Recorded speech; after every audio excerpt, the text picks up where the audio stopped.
no bong in kana mangin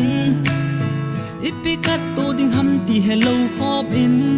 hin kho hi kamang ka che na chan na ka va na chan a ke ai ngai lu ai lung sit pen nu ke man kana he boy kalung sin na he mal lobin at chi tai ama banga hin lung sit ki ding ponte chu bang lo ma kana sugan the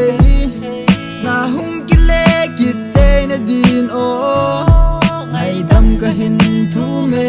nam biza ka hin kho hi o ipiti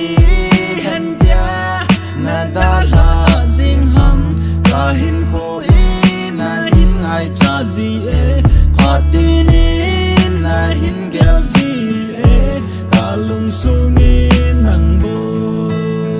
how tha se hi o how tha se hi in gan the ke lung mol je in khen na a hung so tai nei ngai da min o nei ngai da min boy nang lo ba ai hem di ding dang kin ka nei de po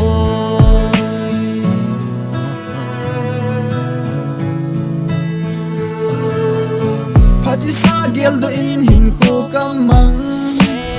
kan na ki pasana ho ka sit ji e ka gel te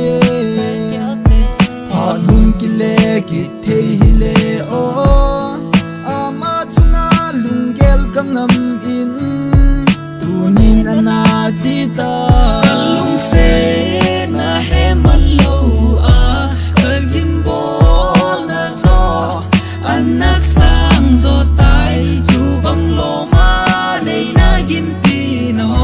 hing lal ka hi kan na he tem pi boy na komin ngai dam ka hin thu me how la si o how la si in gan te ke lung mo ze in khen na a hu